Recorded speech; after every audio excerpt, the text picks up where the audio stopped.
नमस्कार दोस्तों।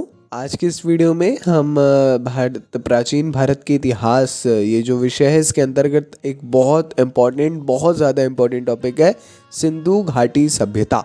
इसके बारे में पर्याप्त जानकारी लेंगे। समय दीजिए टॉपिक पर, है ना। आपको जाहिर तौर पर जानकारी होगी ये कितना इम्पोर्टेंट है, कितना ज़रूरी है, तभी आप आए हैं, है ना। आराम से वीडियो को देखिए, जानिए, समझिए, नोट्स ज़रूर बनाइए। कोई भी डाउट हो तो कमेंट में तुरंत पूछ लीजिए, है ना। यही सजेशंस हैं। बाकी पूरा कंसंट्रेशन हो यहाँ पर वीडियो में, ठीक है। फुल स्क्रीन कर लीजिए। सबसे पहले जानते हैं सिंधु घाटी सभ्यता के परिचय के बारे में। भारत का इतिहास सिंधु घाटी सभ्यता से प्रारंभ होता है, जिसे हम हड़प्पा सभ्यता के नाम से भी जानते हैं। यह सभ्यता लगभग 2500 ईस्वी पूर्व दक्षिण एशिया के पश्चिमी भाग में फैली हुई थी, ठीक है। दक्षिण एशिया के पश्चिमी भाग में, जो कि वर्तमान में पाकिस्तान तथा पश्चिमी भारत के नाम से जाना जाता है, ठीक है। सिंधु घाटी सभ्यता मिस्र, मेसोपोटामिया, भारत और चीन की 4 सबसे बड़ी प्राचीन नगरीय सभ्यताओं में से भी अधिक उन्नत थी, है ना। ये सारी चीज़ों को जानेंगे वीडियो में, है ना। आगे आपको जानने को मिलेगा। तो जो प्राचीन नगरीय सभ्यताओं की बात जब की जाएगी ना, तब सबसे प्राचीन सिंधु घाटी सभ्यता ही है। देखिए, 1920 में भारतीय पुरातत्व विभाग द्वारा किए गए सिंधु घाटी के उत्खनन से प्राप्त अवशेषों से हड़प्पा तथा मोहनजोदड़ो जैसे 2 प्राचीन नगरों की खोज हुई थी। यह भारतीय पुरातत्व विभाग द्वारा किए गए थे, ठीक है। पुरातत्व विभाग के तत्कालीन डायरेक्टर जनरल जॉन मार्शल ने सन 1924 में सिंधु घाटी में एक नई सभ्यता और की खोज की थी, है ना। उसकी भी इन्होंने जो है घोषणा की। तो ये काफ़ी ज़रूरी जानकारियाँ हैं, है ना। ये मात्र एक परिचय है। जैसे जैसे वीडियो आगे बढ़ेगा ना, इतने इंटरेस्टिंग फैक्ट्स आपको जानने को मिलेंगे, इतनी ज़रूरी बातें जानने को मिलेंगी कि क्या बताएं। मैं पर्सनली सजेस्ट करूँगा इससे रिलेटेड अगर आप कोई डॉक्यूमेंट्री आप देखेंगे ना, तो वो आपको बहुत हेल्पफुल रहेगी वीडियो समाप्त होने के बाद में। सबसे पहले जानते हैं इस सभ्यता के अंतर्गत जो खोज है उनके बारे में, कौन कौन सी खोजें की गई। सबसे पहले हड़प्पा, जिसके खोजकर्ता थे दयाराम साहनी जी 1921 में। अभी इसकी स्थिति की जब बात की जाए तो ये पाकिस्तान के पंजाब प्रांत में मोंटगोमरी जिले में रावी नदी के तट पर स्थित है। खोज क्या की गई, 3 प्रकार की। एक तो मनुष्य के शरीर की बलुआ पत्थर की बनी हुई मूर्तियाँ मिली, अन्नागार मिला, है ना, और बैलगाड़ी के अवशेष यहाँ पर मिले, है ना। दयाराम साहनी जी के द्वारा इसकी खोज की गई। हड़प्पा और रावी नदी के किनारे ये स्थित है, तट पर स्थित है, ठीक है। 3 चीज़ें मिली थी। चलिए बढ़ते हैं आगे। अगली खोज है बहुत ज़रूरी मोहनजोदड़ो की। इसके खोजकर्ता थे राखलदास बनर्जी सन 1922। ये कहाँ पर स्थित है? ये भी पाकिस्तान में ही है, पंजाब प्रांत के लरकाना ज़िले में सिंधु नदी के तट पर, ठीक है। तो आप इस प्रकार देखिए, नदी का तट ध्यान रखना है, जिला और प्रांत ध्यान रखना है, बाकी देश तो फिर आपको ऑटोमेटिकली हो ही जाएगा, है ना। क्या क्या खोजें हुई? यहाँ बहुत सारी खोजें हुई। एक बार फिर मोहनजोदड़ो में भी अन्नागार मिला, है ना। साथ ही एक विशाल स्नानागार, कांस्य की नर्तकी की मूर्ति, पशुपति महादेव की मुहर, दाढ़ी वाले मनुष्य की पत्थर की मूर्ति और बुने हुए कपड़े। तो ये वाकई में एक एक्सेप्शनल चीज़ें थी, है ना। चलिए देखते हैं अगली खोज को। ये है सुतकांगीडोर। खोज करता रहे हैं इसके स्टीन 1929 में, है ना। स्टीन थोड़ा सा जान लीजिएगा इनके बारे में। पाकिस्तान के दक्षिण पश्चिमी राज्य बलूचिस्तान में दाश्त नदी के किनारे ये स्थित है ना। कुछ ज़्यादा ऐसी खोजें नहीं की गई इसमें। बाकी अगली जो एक महत्वपूर्ण खोज है वो है चन्हूदड़ो। NG मजूमदार द्वारा 1931 में सिंधु नदी के तट पर सिंध प्रांत में, वही पाकिस्तान, है ना, यहाँ पर मनके बनाने की दुकानें और बिल्ली का पीछा करते हुए कुत्ते के पदचिन्ह यहाँ पर देखने को मिले। तो बहुत ये भी महत्वपूर्ण है क्योंकि दुकानें खोजी गई, है ना।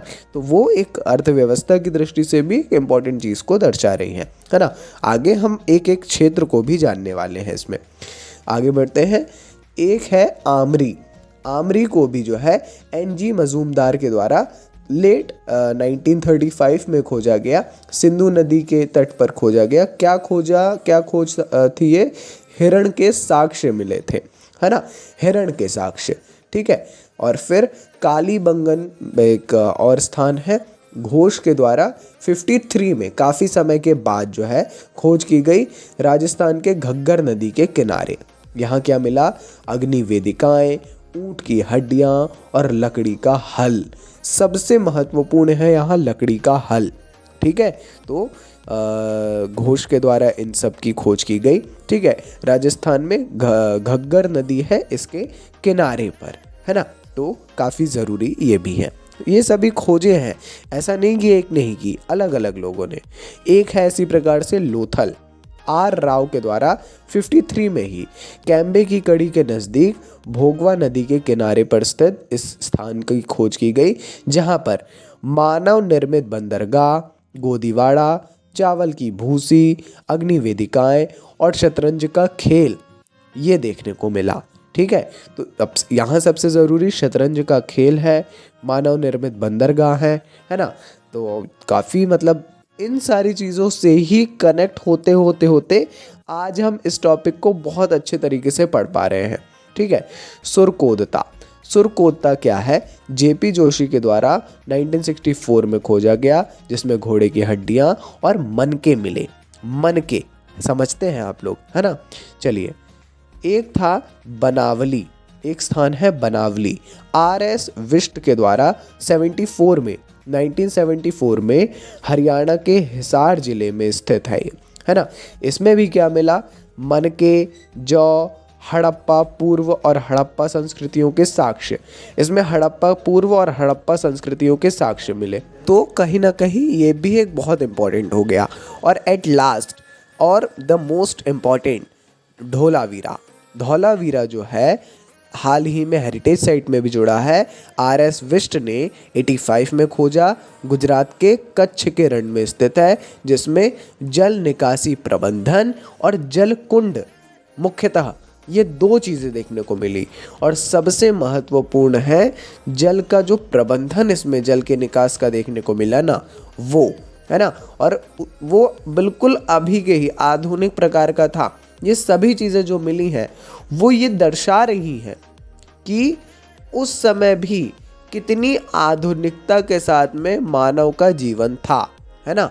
चलिए अब थोड़ा सा सिंधु घाटी सभ्यता के चरणों के बारे में, समय के बारे में जान लेते हैं। सिंधु घाटी सभ्यता के सबसे जो पहला चरण था वो है प्रारंभिक हड़प्पाई सभ्यता, सन 3300 ईसा पूर्व से 2600 ईसा पूर्व तक। दूसरा है परिपक्व हड़प्पाई सभ्यता, सन 2600 ईसा पूर्व से सन 1900 ईसा पूर्व तक। और फिर है उत्तर हड़प्पाई सभ्यता, सन 1900 ईसा पूर्व से सन 1300 ईसा पूर्व, ठीक है। तो ये हमारे जो है ऐसे 3 अलग अलग चरण हैं, अलग अलग फेसेस हैं, ठीक है। तो ये भी थोड़ा सा ध्यान रखने योग्य है, तो इसके बारे में थोड़ा सा पढ़ लें, है ना। हालांकि कार्यकाल चरण के बारे में आप ज़्यादा कुछ नहीं पढ़ें तो भी चलेगा, ये पढ़ सकते हैं अगर पढ़ रहे हैं तो, कि किस प्रकार से किस समय क्या क्या चीज़ें मिली और ऐसा माना जाता क्या है ना। अब बहुत ज़्यादा ज़रूरी है थोड़ा थोड़ा हर क्षेत्र के बारे में जानना। सबसे पहले नगरीय योजना कैसी थी? हड़प्पाई सभ्यता अपनी नगरीय योजना प्रणाली के लिए जानी जाती है। सिंधु घाटी सभ्यता के अंतर्गत बहुत सारी सभ्यताएं आती हैं, हमने बताई आपको, उसी में एक है हड़प्पाई सभ्यता, वो भी हमने बताया। मोहनजोदड़ो और हड़प्पा इसके नगरों में अपने अपने दुर्ग थे, ठीक है, जो नगर से कुछ ऊंचाई पर स्थित होते थे, जिसमें अनुमानतः उच्च वर्ग के लोग निवास करते थे। सोचिए उस समय भी कुछ ऐसे आपको जगह वहाँ पर मिली जो ऊंची थी थोड़ा, ठीक है, और ऐसा मान ही सकते हैं कि उच्च वर्ग के लोग निवास करते थे। दुर्ग से नीचे सामान्यतः ईंटों से निर्मित नगर होते थे, जिसमें सामान्य लोग निवास किया करते थे। और हड़प्पा सभ्यता की एक बहुत ध्यान देने योग्य बात यह है कि इस सभ्यता में ग्रिड प्रणाली मौजूद थी, जिसके अंतर्गत सड़कें एक दूसरे को समकोण पर काटती थी। सोचिए ग्रिड प्रणाली अभी सिविल में पढ़ाई जाती है, ठीक है, सड़कें एक दूसरे को समकोण पर काटती हैं, वो उस समय थी। तो समझ रहे हैं किस प्रकार की नगरीय योजना होगी उस समय, है ना। अन्न भंडारों का निर्माण हड़प्पा सभ्यता के नगरों की प्रमुख विशेषता थी। जली हुई ईंटों का प्रयोग हड़प्पा सभ्यता का एक प्रमुख विशेषता थी, क्योंकि समकालीन मिस्र में जो मकानों के निर्माण के लिए शुष्क ईंटों का प्रयोग होता था। ठीक है, हड़प्पा सभ्यता में हमने अभी बताया जल निकासी प्रणाली बहुत प्रभावी थी। हर छोटे और बड़े घर के अंदर स्वयं का स्नान घर और आंगन हुआ करता था। साथ ही कालीबंगा के बहुत से घरों में कुएं नहीं पाए जाते थे। कुछ स्थान जैसे लोथल धौलावीरा में संपूर्ण विन्यास मजबूत और नगर दीवारों पर भागों को भाग जो है वो विभाजित थे, अलग अलग ऐसे भागों में विभाजित थे। तो कितनी ज़रूरी बात है, किस प्रकार से उस समय डेवलपमेंट पूरा किया गया होगा, आप लोग इमेजिन करिए। अगला जानने योग्य क्षेत्र है कृषि का क्षेत्र। ठीक है, ये तो बहुत इम्पोर्टेंट है। हड़प्पाई गांव मुख्यतः प्लावन मैदानों में स्थित थे, जो पर्याप्त मात्रा में अनाज उत्पादन करते थे, है ना, सक्षम थे। गेहूं, जौ, सरसों, तिल, मसूर आदि का उत्पादन उस समय किया जाता था।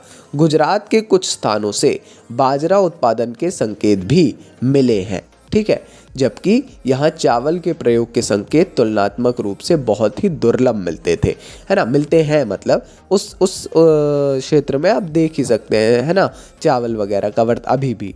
सिंधु सभ्यता के मनुष्यों ने सर्वप्रथम कपास की खेती प्रारंभ की थी। वास्तविक कृषि परंपराओं को पुनर्निर्मित करना कठिन होता है, क्योंकि कृषि की प्रधानता का मापन इसके अनाज उत्पादन क्षमता के आधार पर किया जाता है। मुहरों और टेराकोटा की मूर्तियों पर सांड के चित्र मिले तथा पुरातात्विक खुदाई में बैलों के जुते हुए खेत के भी साक्ष्य मिलते हैं। हड़प्पा सभ्यता के अधिकतम स्थान अर्ध शुष्क क्षेत्रों में मिलते हैं, जहां खेती के लिए सिंचाई की आवश्यकता होती है। तो यहाँ पर नहरों के अवशेष हड़प्पा स्थल शोरतुगई अफगानिस्तान में पाए गए हैं, लेकिन पंजाब और सिंध में नहीं। पंजाब सिंध में जो है नहरें नहीं पाई गई, है ना। हड़प्पाई लोग कृषि के साथ साथ बड़े पैमाने पर पशुपालन भी करते थे। बहुत इंटरेस्टिंग है ये भी। घोड़े के साक्ष्य सूक्ष्म रूप से मोहनजोदड़ो और लोथल की एक संशय युक्त टेराकोटा की मूर्ति से मिले हैं। ठीक है, संशय युक्त है, हालांकि हड़प्पाई संस्कृति किसी भी स्थिति में अश्व केंद्रित नहीं थी। ये काफ़ी ज़रूरी वाक्य है। ठीक है, चलिए अब अर्थव्यवस्था की थोड़ा सा बात की जाए। हमने शुरू में जब दुकानों का वर्णन था तब ये बात की। अनगिनत संख्या में मिली मोहरें, एक समान लिपि, वजन और मापन इन मोहरों में। इसकी विधियों से सिंधु घाटी सभ्यता के लोगों के जीवन में व्यापार के महत्व के बारे में पता चलता है। हड़प्पाई लोग पत्थर, धातुओं, सीप या शंख का व्यापार करते थे। धातु मुद्रा का प्रयोग नहीं होता था। ठीक है, व्यापार की वस्तु विनिमय प्रणाली मौजूद थी। सभी को मालूम है वस्तु विनिमय प्रणाली।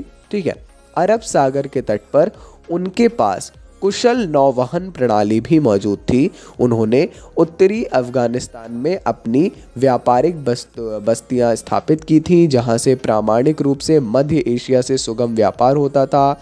दजला, फरात नदियों की भूमि वाले क्षेत्रों से हड़प्पा वासी थे, उनके वाणिज्यिक संबंध भी थे।